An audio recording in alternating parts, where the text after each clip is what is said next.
Welcome to This Day in His Story, created by American Heritage Worldwide, a reminder that every day holds something new to learn.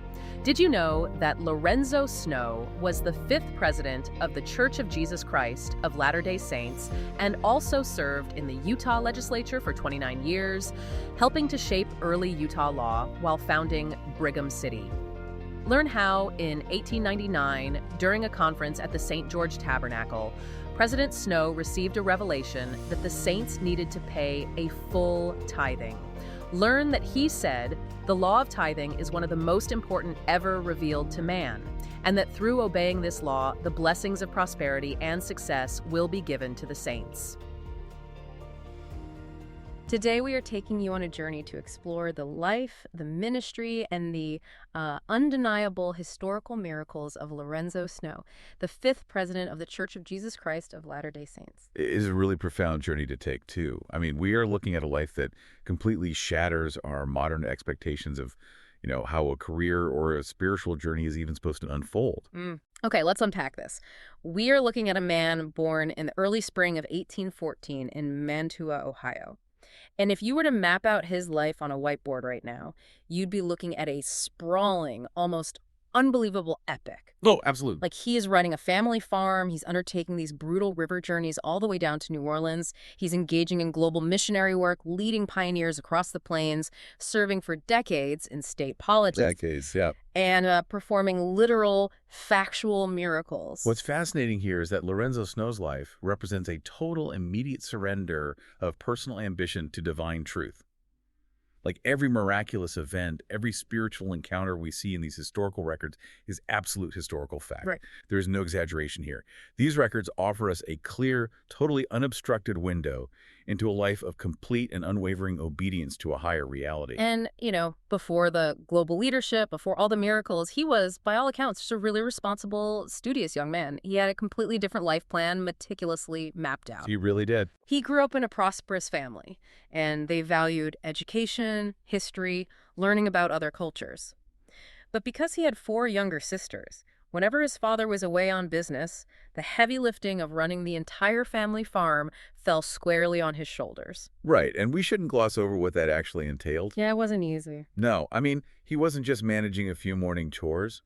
As he grew older, he was responsible for shipping the farm's produce downriver to New Orleans. Which is, that's a massive trek. Exactly. In the 1830s, that required months of grueling, physical, hard labor. You were dealing with volatile weather, treacherous river currents, complex trading logistics in a bustling port city. It was dangerous work, but the records point out he was incredibly responsible and entirely equal to the task. He was a highly capable operator in the physical world. Yet, despite all that intense manual labor, his mind was always somewhere else. Like, the moment he finished his work, he had his nose in a book.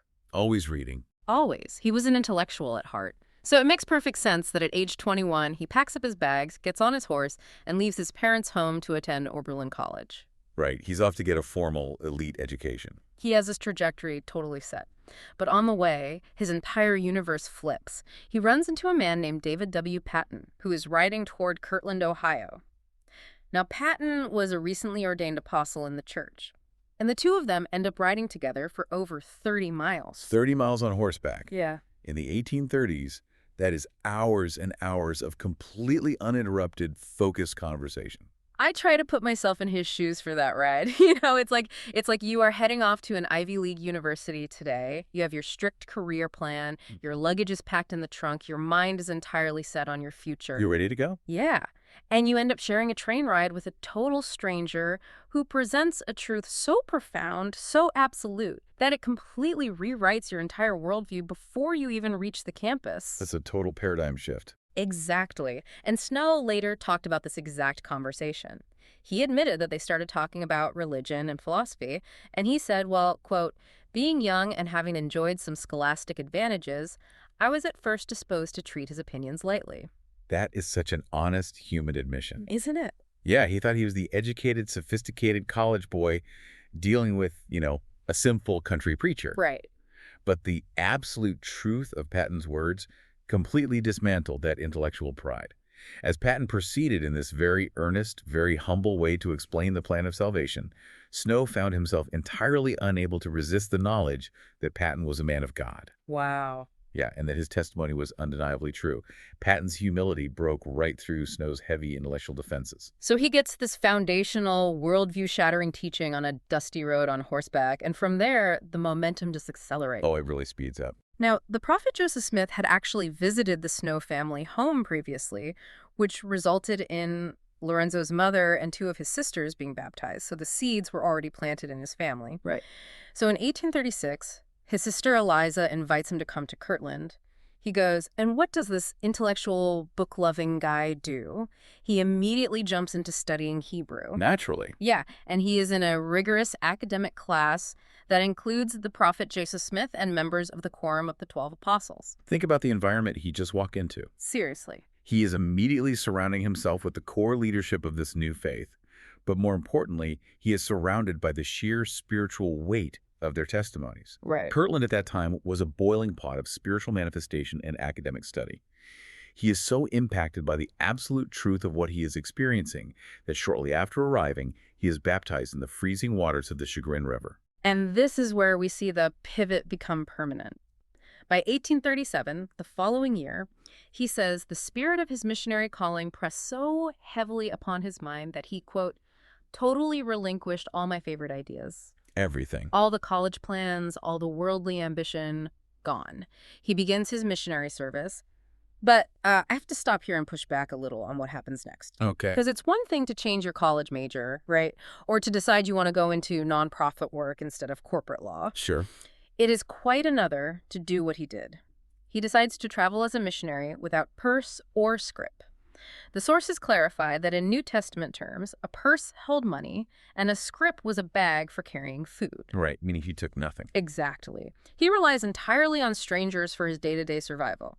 To a modern listener, that borders on fanaticism. Why take on that kind of extreme, life-threatening physical risk just to preach? It's a crucial question, and it tells us everything we need to know about what happened to him internally. Yeah. He wasn't just adopting a new philosophical framework. Yeah. He was stepping into a completely new reality. He was following the biblical precedent set in the New Testament to the absolute letter.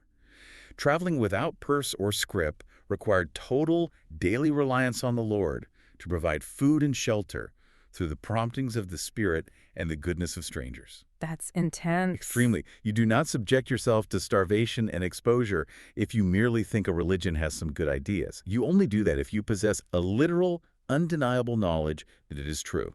And that reliance was immediately tested in the most extreme physical conditions imaginable. Like, look at his time preaching in Missouri. It is the absolute dead of winter. The rivers are frozen solid. He is teaching the gospel, and the people he is teaching want to be baptized. Right. He literally has to take an axe and chop through the thick ice on the river to perform the ordinance for 5 people, chopping through ice. Which is incredibly dangerous. Yeah.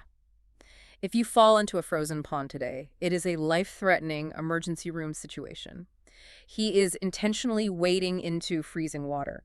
But the historical record explicitly notes that despite the agonizing cold, the new members came forth from the water, clapping their hands and shouting praises to God. It's an incredible visual.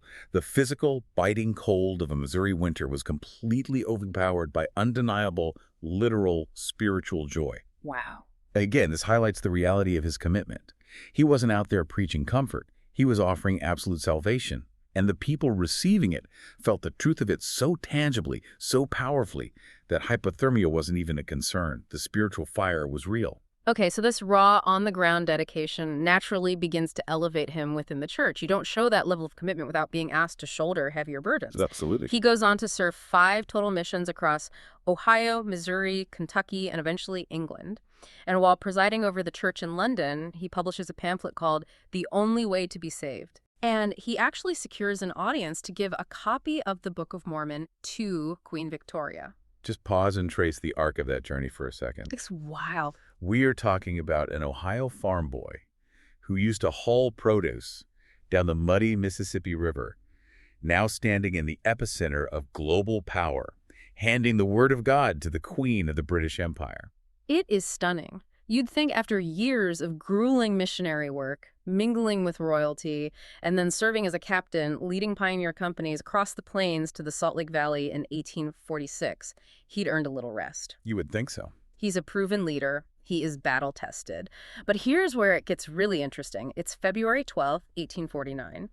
He gets a sudden notice to attend a meeting with the quorum of the 12 apostles. Right. And instead of feeling accomplished, he rushes to this meeting absolutely terrified. He is genuinely worried he had done something wrong and is about to be disciplined. I love that detail because it reveals the depth of his humility. Think about his resume at this point. Oh, it's packed. He had led pioneer companies across an untamed continent. He had published literature. He had stood before royalty. He had every worldly reason to feel important, to feel like he had arrived. Yeah, exactly. Yet when called to meet with the leadership, he completely lacked any sense of entitlement. He fully expected a reprimand. But instead of a reprimand, he is completely blindsided. He learns he's being called to be a member of the quorum of the 12 apostles. He is ordained as a special witness of the name of Christ, referencing Doctrine and Covenants, section 107, verse 23. Right.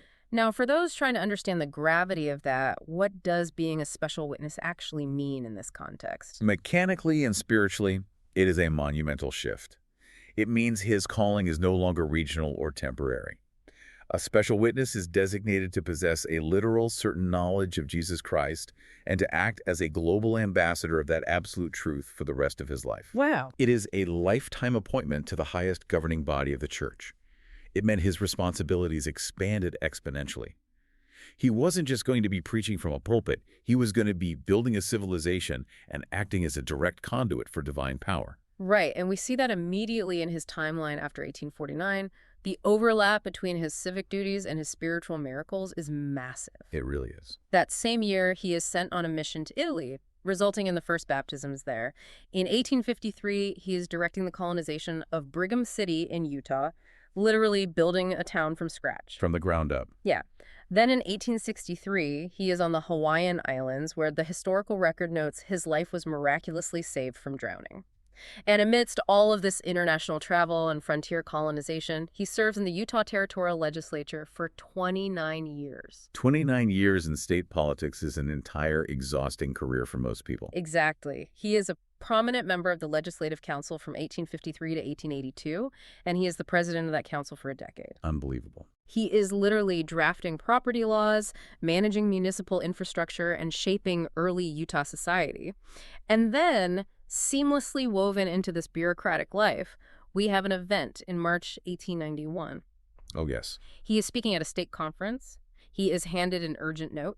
He immediately leaves the meeting, travels to a home, and administers a blessing to a young girl named Ella Jensen, who had literally just died. Yes, the historical record on this is clear. He blesses a deceased girl, and he commands her, quote, "To come back and live, your mission is not ended. You shall yet live to rear a large family and be a comfort to your parents and friends." And she does. And she does. The blessing is absolutely fulfilled. She comes back to life. She lives to raise a large family, just as he prophesied. So what does this all mean? How does a person reconcile the mental whiplash of drafting municipal zoning laws on a Monday with raising someone from the dead on a Tuesday? If we connect this to the bigger picture, there is a massive takeaway here for us about the myth of the secular versus the spiritual divide. Okay, say more about that. Well, in Lorenzo Snow's reality, there was no separation. Shaping early Utah law to protect the saints, ensuring a functioning economy that was just as much a part of his divine calling as healing the sick or raising Ella Jensen from the dead. That makes a lot of sense. Both were expressions of the exact same absolute truth. Both were strictly required to build up the kingdom of God on earth. There was no politician Lorenzo and prophet Lorenzo. It was one unbroken mission of total obedience. And that unbroken mission continued far past the point where any normal person would have retired to a rocking chair. Which brings us to the climax of his life. In 1898, he is sustained as the 5th president of the church with counselors George Q. Cannon and Joseph F. Smith. He is 84 years old. This raises an important question about how our modern society views capacity, age, and usefulness. Yeah, for sure. We so often associate youth with innovation and advanced age with decline. But President Snow's ultimate spiritual legacy, the absolute most foundational impacts he had on the survival and structure of the church, occurred in his mid to late 80s. Absolutely, because we have to look at the state of the church when he took over. It wasn't a well-oiled corporate machine. It was in dire financial straits. Oh, it was a crisis. Decades of federal anti-polygamy legislation had allowed the government to confiscate church properties, which, combined with the severe economic depression of the 1890s, meant the church was drowning in debt. And it is in this pressure cooker, in May of 1899, at age 85, during a conference at the St. George Tabernacle, that he receives a major revelation. And this wasn't just a slight policy tweak. No. The revelation is that the saints needed to immediately step up and pay a full tithe. He declared, "The law of tithing is one of the most important ever revealed to man. Through obeying this law, the blessings of prosperity and success will be given to the saints." Wow. Think about the mechanism of that for a second. It is like a corporate turnaround, but relying entirely on spiritual capital. You have an impoverished agrarian society. They are paying 10% in kind, bringing actual crops and cattle to the tithing office. It makes no earthly mathematical sense that taking 10% from the poorest people would stabilize a massive organizational debt. But it was a prophetic directive, and it completely saved the church financially, setting it on a secure course for the entire 20th century. It was a crucial pivot point in church history. And it's also vital to note the absolute spiritual certainty he carried into that presidency to make such a bold demand. Tell us about that certainty. The sources detail a profound experience he had in the Salt Lake Temple right after the death of the previous president, Wilford Woodruff. He was seeking guidance, and the Lord Jesus Christ literally appeared to him in the temple, confirming his mantle as prophet and giving him direct instructions. Incredible. He didn't lead by consensus or best guesses. He led with absolute divine certainty until his death in 1901, which happened just 4 days after he delivered his final General Conference address. 4 days. He was literally at the pulpit, serving and testifying until his final breath. You know, when you step back and look at the incredible narrative arc of this deep dive we've been on, it is staggering. It really is. You start with a rugged Ohio farm boy who loves reading books. He transforms into a global missionary, handing a Book of Mormon to the Queen of England. He becomes a pioneer captain navigating the brutal plains. He serves as a state legislator, drafting foundational laws. Yeah.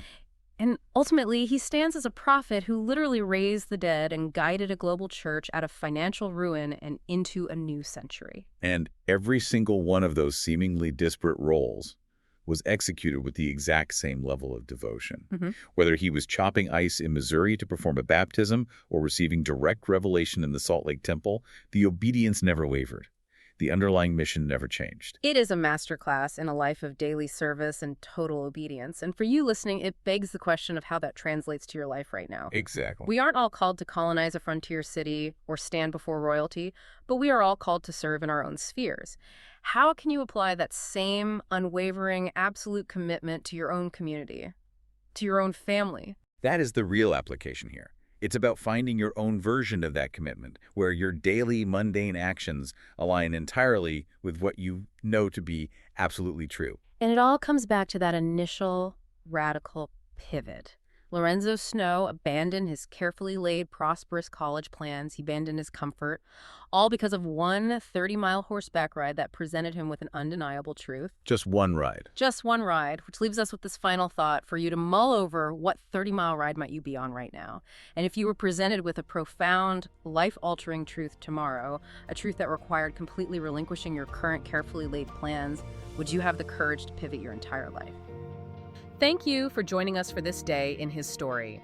May the lessons of yesterday inspire you to see God's hand today and to play your part in his story now.